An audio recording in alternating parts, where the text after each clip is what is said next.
Hello, my internuts. How are y'all today? Hopefully, you're having a great one. I did my makeup, as you can see. Y'all are probably also impressed. You're like, oh, she doesn't look like absolute crapola today. Um, so I figure since my makeup's done and we're packing up to go do some Boy Scouting stuff, I would go ahead, take a few minutes, and tell y'all my story for those of you who don't know. Um, just a graphic warning and a dachshund. This could get a little graphic. Crohn's, ulcerative colitis, IBD. It's yuck, I mean, it's kind of a gross disease to have. So, just fair warning, some things may get a smidge on the yucky side. So let's get on it. Um, I started having problems back in around 1993, 94 ish. So I was, 13, 14, maybe 15 years old. I started having a lot of uh, bowel issues, bloody stools, diarrhea, um, abdominal cramping. I was constantly anemic. It was bad. Okay, it was really bad. And so we got with a GI. He checked me out and said, "Oh, your colon, it looks pretty rough. It's mainly at the rectum at this point. It looks kind of bad. Let's go ahead and medicate you, but we don't know what the problem is." So, kept dealing with it, and approximately 2001, 2002-ish, it was just getting to the point that I was miserable. I mean, it was awful. It was so bad. I was so sick. Went to more doctors, and again, they're like, well, we think it could be a bacterial infection. We think it could be this. We think it could be that. We don't know. Let's just treat you with some more medicine. So at that point, I was put onto Remicade. They thought, it would help IBD. They thought it would help ulcerative colitis if that's what I had. Proctitis, I think, was another term they had thrown at me. So started using that. And I want to say it was like every 2 weeks, and then it was 4 weeks, and then it was 6 weeks, and then, it's just constant up at the hospital. No results. Nothing. It did nothing. So, I just, at that point, was a young mom. I had a 2 or 3 year old little girl, husband, and just figured, well, this is the hand I've been dealt. So,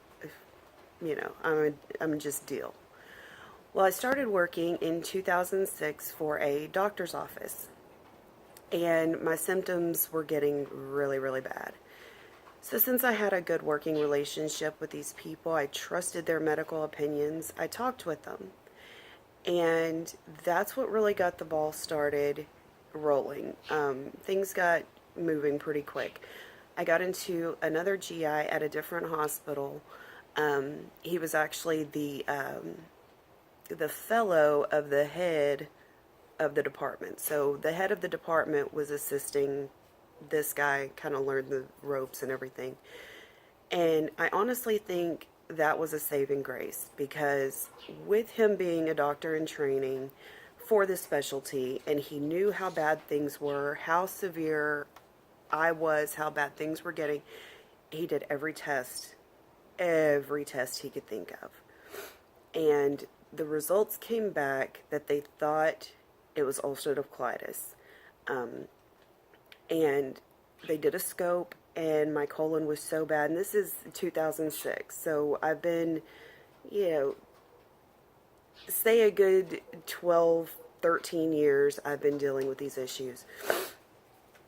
So he finally says, the only way to cure ulcerative colitis is to have your large intestine or your colon removed. So, thinking, well, I can have the surgery and be completely cool, or I can sit around and have this horrible existence. So we go and have my colon removed. And at the time, I probably weighed about 260-ish. I was pretty thick. And they were supposed to do an ileostomy bag on me when they removed my large intestine. However, due to my size and the length of the veins that were attached to, I guess, my small intestine that they'd have to bring to the surface, it just didn't work. So I was immediately attached back up. So, the one thing I can say about being a fat girl, I didn't have a colostomy bag. Woohoo! However, after they removed my large intestine, I wasn't any better. I was still bleeding. I still felt awful. Nothing was better. In fact, it was worse because now you have no holding tank for your poo. It hits and you got to go. Otherwise, it's going to be everywhere. And trust me, literally happens. Okay, so yeah, don't judge me too bad. Oops, she fell off the chair. So seeing that I was still having all these issues after what should have been my cure, they do more testing, more modern testing, and this was about 2008, 2009, so, a couple, 2 or 3 years after my resection. They said, no, you have Crohn's disease, which means I have an autoimmune disease that affects everything from my mouth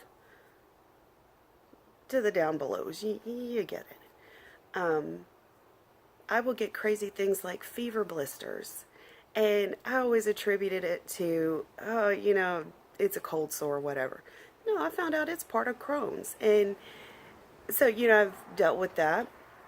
I still have the abdominal cramping, the bleeding, the nausea. I still have it all, but now I don't have a colon too. So, that kind of sucks. But on the plus side, I'm on a new medication now called Intibio. And I go every 8 weeks for an infusion. It takes right about an hour. So, it's not awful. It's just, having to schedule this every 2 months. My symptoms are at a minimum, I would say. They're not completely gone, but, I'm doing okay. So, I just wanted to give y'all my story. Let y'all know that, even though you're going through a whole lot of crap, literally or figuratively, so are a lot of people.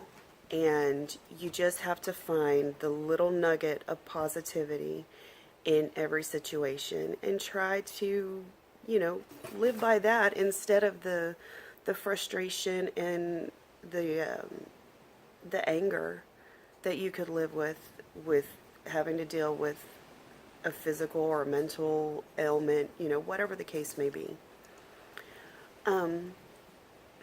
If anyone else is going through similar things, if you have Crohn's, if you have UC, if you think you do, don't wait. Get it checked out immediately. There are things they can do to, if not alleviate your symptoms and or your pain, they can certainly help and put you on a road to recovery. So I would appreciate a like, a comment, a subscribe, a share, whatever you feel like you want to do. And I will see y'all next time. Love ya.